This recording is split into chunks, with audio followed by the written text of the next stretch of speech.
Good morning, good afternoon, and good evening to all, depending on where you're located. Of course, we are incredibly excited that you are all here with us today for the 2021 RNDS. And before going into the official welcome, I really wanted to take a moment and make sure that you get the best out of this experience and that you can use all of the features that this platform, Hopin, offers. If you're with me today, it means that you have successfully entered the online event and that you have navigated to the stage area. It probably also means that you initially landed on the reception page, which is the page that we're looking at now. The reception page is a great page because, as you can see, all of the info is right here. The same info that you saw on the registration page when you registered for the event, you can find back here. The sponsors, our schedule, also the speakers that will be giving their talks. It is really nice that you can filter based on the day. It's 3 days. We have a packed agenda. You're able to search on a segment by keyword or by using the filter options. Please make sure that you click on the view more segments in order to see the full schedule for each day. To the right of this reception area, and I would say over the entire areas of the event, there is a section that contains other basic details about the RNDS and our event. The section will be, as I just mentioned, available in most area, and you can access it at any time. You can see there is a little event tab here and a My Agenda here. The My Agenda is very helpful if you want to save certain items of the schedule or if you have a meeting scheduled with our community member, for example. The chat option, the event chat is great. This is where you can introduce yourself, ask general questions about the event, make comments, and post messages at any time. And to the right of that, you see a list of all of attendees. It's the People's tab. At any point during the RNDS, you can click on anyone you'd like and send them a message to chat, send a meeting invitation, or even invite them to a video chat. We wanted to make sure to keep the connections and really the connection aspect that we hold so dear from our in-person events alive.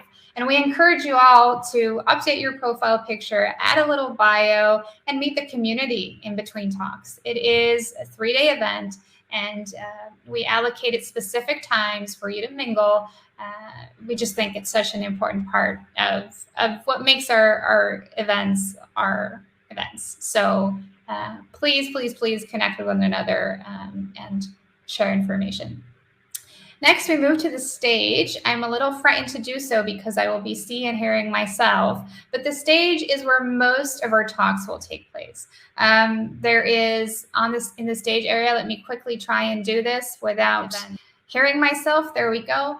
In the stage area, there will also be a chat function. As you can see, we're on the stage. There's a chat function where you can, discuss the things that are being presented on stage.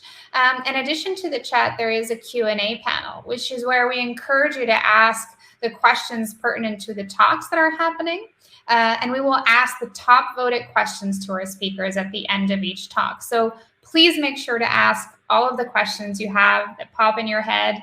This is the place. This is the place to ask them. We have such great experts. We have the best specialists in the field. So please ask your questions and they'll be happy to answer them. Next to the Q&A panel, we have a polls panel. During the event, we'll do our best to keep you engaged, excited, and overall, hopefully, just happy. And you can expect specific questions about how you're feeling about the conference and also some slightly more fun questions like, what's your favorite horror movie? We're in October after all. Or what's your favorite pizza topping? We want you to learn this weekend, that's for sure, and connect, but also have a little bit of fun. Finally, another very important feature is the closed captions feature. During our RNDS, all of our talks and sessions will be transcribed live, and you can view real-time captions in the closed caption panel. They're available both in English and in Spanish. Next, we're going to move to the sessions area. You can think of sessions like breakout rooms. As you all know, this year we've decided to have 3 different and concurrent tracks. One for those who have been recently diagnosed, one for those who were diagnosed more than 2 years ago, and one focused on pediatric care. This was based on the feedback that you gave us, and we really wanted to make sure to incorporate that in this year's event. All of these talks will be happening today, Friday, October 8th. And they will take place in this session area. Important to note is that the sessions will only appear in the session area at the exact time of the session. So don't be alarmed if you enter the session area a minute before and your session doesn't show up. Refresh the browser at the right time, and then you should be able to see it and you can enter the session and listen to the talk. Okay, this next part is going to be really fun. It is the networking session. We've heard last year from the people that have attended our conference last year that this was one of their favorite features. This is the feature that lets you match up randomly with other attendees for quick virtual connections. So when you're ready, you click the join button and you will be randomly matched with someone else who's also waiting in this networking area. And once you're both on screen, you'll see a timer on the top right-hand corner that will tell you how much time's left. I believe it's 3 minutes. And after the 3 minutes, you'll be randomly assigned to another person. Important. Don't panic if the 3 minutes are over. There is a connect button next to the timer. That basically what it does, it allows you to exchange information between the two of you, just like a business card. And so after you're done talking or when you have some free time, you're always able to connect with that person again because you have their contact details. So these 3 minutes, they're 3 minutes, but you're able to take the conversation somewhere else for a longer time once it's done. All right, finally, the expo session. The expo session, just like any physical event, you can visit the booths of our partners or collaborators if you're interested in learning more about what they do. And when you click inside of a booth, you can see some information on the right-hand side. Sometimes there's a button to register your interest or linking to another web page. And in some booths, you'll even see a live person staffing the booth on screen, which is exciting because you can meet them. You can join the booth discussion by asking to share your audio and video. And once you're on the screen, everybody else in the booth can see you and hear you, and you're able to ask questions and engage with the people that are in the booth also. So we really encourage you to do so. We have our community partners are here, other organizations are here who are doing incredibly exciting things for all of the rare neuroimmune disorders that we advocate for. So we highly recommend you to check out the expo booth. We have allocated time for you to visit the expo booth as well in the Connect and Learn section. So please make sure to check it out. Finally, we have the replay section. The replay section is a great section for when you missed a talk or weren't able to attend. These things happen. It's 3 days, so we don't expect you to be here at all times, every time. We record all of our talks, and they will become available soon after in this replay section. So you're able to come back here and listen to the talk again. If there's anything that you want to re-listen to because you listened to it earlier, but you forgot something or you wanted to check something, this is the place to be. All right, I think these were all of the basics. We really hope you enjoy this conference, you enjoy today, and that you overall just have a great time and learn a lot. Make sure to meet many new people. At any point in time, if you have any questions about how Hopin works, how the platform works, about a talk, you can reach out to us. sRNA staff will be here at all times. You can search for us in the People's panel. If you look for organizer, we should all show up, and you can send us a message and reach out to us. So we're here. All right, I think I am done. I'll be back briefly in just a couple of minutes with the president, our president of sRNA, Sandy Siegel, to give the official welcome and kick us off this weekend.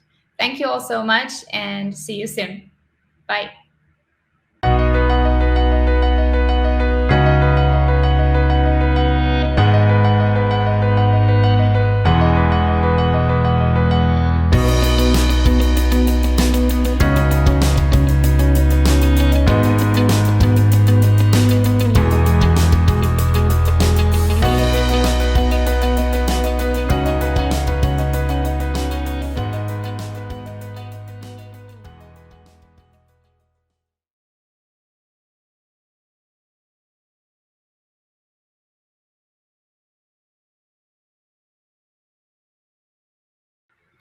Welcome back, everyone. I am now joined by Sandy Siegel, who will be officially kicking off our 2021 R&DS. Thank you, Sandy. Over to you. Thank you, Roberta. Our first symposium was held in Seattle in 1999. Dr. Brian Weinschenker had recently completed his study on plasma exchange, and he made his first public presentation of the results. Dr. Douglas Kerr attended as he was completing his training at Johns Hopkins and decided to become the first TM specialist in the world and establish the Center of Excellence. His first hire, supported by the Transverse Myelitis Association, was a research administrator.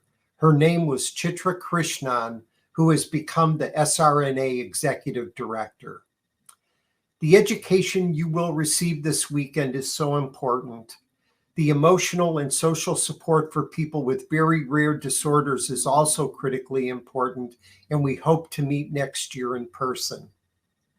I want to thank our co-hosts, Massachusetts General Hospital, Harvard Medical School, NMO Clinic and Research Laboratory, Johns Hopkins Medicine and Johns Hopkins Myelitis and Myelopathy Center, UT Southwestern Medical Center, Children's Health, and Conquer.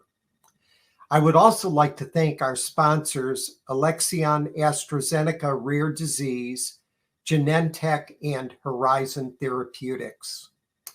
Thank you to our partner advocacy organizations for their participation. The Guthrie-Jackson Charitable Foundation, the MOG Project, the Samira Foundation, the Acute Flaccid Myelitis Foundation, the Cody Unser First Step Foundation, and the Connor B. Judge Foundation. The physicians and researchers who will be presenting this weekend are among the experts in these rare neuroimmune disorders. We are grateful for the donation of their time and expertise in offering this education, as well as all of what they do for our community. I want to thank the SRNA staff for their hard work in putting together this symposium. Lydia, Angel, Chrissy, Rebecca, Gigi, Roberta, and Chitra, we are so grateful for all of your hard work. I also want to thank our executive committee for the work that they generously donate as volunteers. Debbie, Jim, and Linda, thank you. Finally, I would like to thank all of you for being here. The downside of this virtual meeting is that I can't be with you this weekend. The upside is that people can attend from the more than 110 countries where our members live. The information you will receive this weekend is critical for your health and well-being. Pauline and I learned very early on that her quality of life was intimately connected to how much we understood about her disorder. I'm thrilled that you are here, and I hope that what you learn this weekend will make you the best advocate for your medical care. Thank you. Thank you so much, Sandy. All right, I think that the 2021 R&DS has now officially begun. Please remain on the stage for a couple of more minutes as we will now start streaming our community's This Is Me stories. This Is Me is an awareness campaign that we have recently launched to challenge the social issues and understanding around rare diseases and disabilities. And by bringing our communities your voice to the forefront, we can empower researchers, physicians, and governing entities to understand these rare neuroimmune disorders better.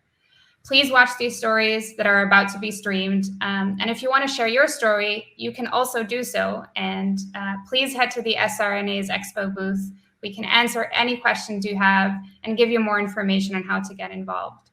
Also remind you that our 3 educational tracks will start immediately after this, and all talks will take place at 12:30 p.m. Eastern Time in the sessions area.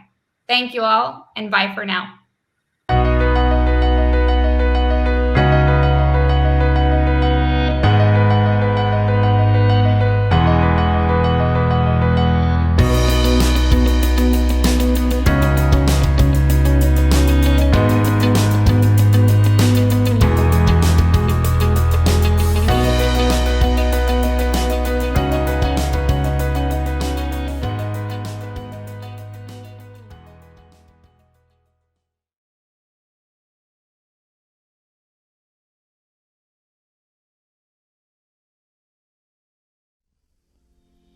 Hi, my name is Jay Cruz Godino. I live in Sacramento, California.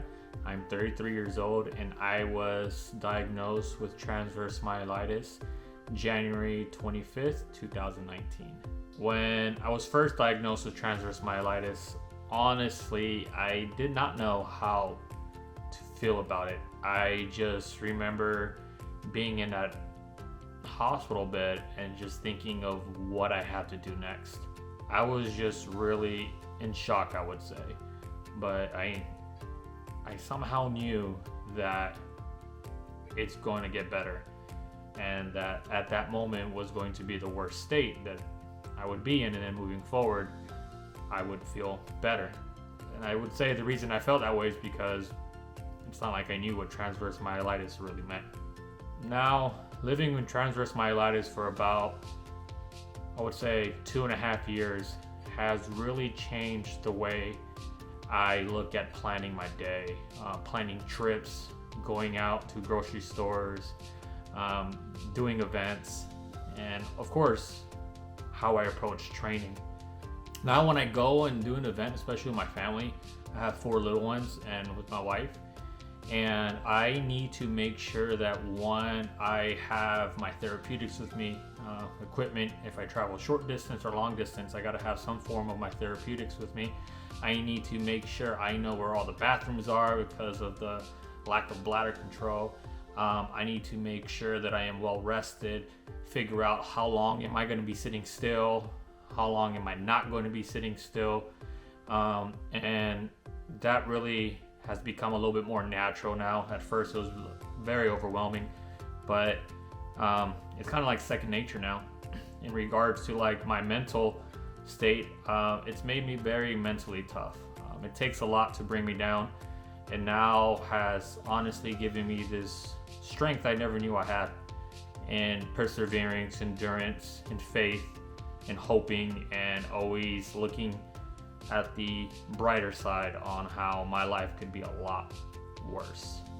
The level of transverse myelitis that affected me is that I constantly need to keep my legs moving. The less active I am, the more my symptoms flare up, the more pain I am, the more my chronic pain increases. So I literally have now been training every single day since transverse myelitis. When I take a day off, it's not fun. It hurts really bad. When it comes to like interacting with like family and friends, with my children it's probably harder. It's harder with my younger ones because they don't understand why sometimes I can't play with them. They don't fully understand why, my mom says, like my wife would say that, daddy needs a break, daddy needs to lay down, daddy can't be touched. It's definitely very, very hard, and I do my best to make sure my children don't see me break down in the sense of emotionally. I believe at first glance, no one notices that I have transverse myelitis or have a form of disability. If I'm already standing and moving around, they don't really notice anything. It's typically when I'm sitting down and I have to stand up, I'm very slow at getting up. Sometimes I stand up and my muscles don't like it and they contract and they pull me back to my seat. And it takes a while for my legs to get going. I warmed up, and that would be the only time that someone might notice that I have a disability or transverse myelitis. I've been very grateful that other than that little visual cue, there's not really much that limits me from day-to-day activities, or I've done a really good job coping with it, that in my brain now, like almost 3 years in, I guess it's not really a limitation. I really don't know how to explain it. Like I mentioned, I'm pretty grateful that I don't have very many visual cues of displaying that I have an issue.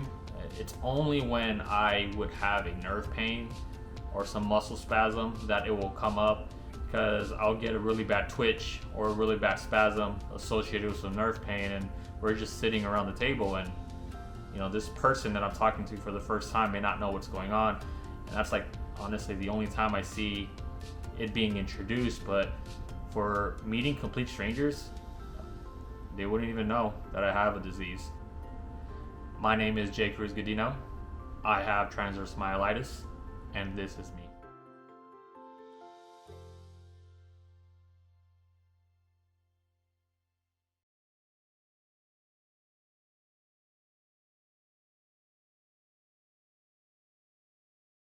Hi, I'm Cassidy. I am from Southeast Missouri, and I am MOG positive. I just turned 33 and have been MOG positive for the last approximately 2 years. I had my official diagnosis in April of 2018 and my first attack in January of 2018. I'll never forget what was going through my mind and what I was doing when my doctor walked in the ER and started talking to my dad and I as if he were fixing to admit us. And this eye pain wasn't just something that they could fix with some medicine or some antibiotics. It wasn't really anything to worry about. I had my newborn with me, and I'll never forget that I was nursing him and just had this thought that as the doctor was telling me that they'll hospitalize me for approximately at least a week and that I'll be on high dose steroids among other medicines as they try to either figure out or officially diagnose me, that my whole world was changing. And it was changing in a way that nobody could have ever dreamed. Nor would we have ever asked for. So it was very overwhelming. It was very frustrating waiting to find out all of the information. There's a long period of time as they rule stuff out that you're left to let your mind wander. I think some of the biggest changes that I found are fatigue, because it goes beyond just feeling tired. Sometimes the littlest things make my arms or my hands or my fingers feel like folding this blanket weighs 100 pounds and I'm never going to get it folded, and I'm so tired that I have to go sit down and stop working for a bit because I just can't stand it. I've been lucky. I have again been blessed that nobody's made me feel different. I have fought the good fight for numerous groups and causes in my area, and have been very blessed to have that support returned to me and not made me feel like when I need to hit pause or I need to stop doing something for a little bit that I'm shamed or that I don't have the support that I need. My family, my friends, my coworkers, I'm just very blessed by the people that I have in my life, and that they have been such great support and encouragement for me during this period. It's been challenging, but I've made it through. My name is Cassidy, and I have MOG AD, and this is me.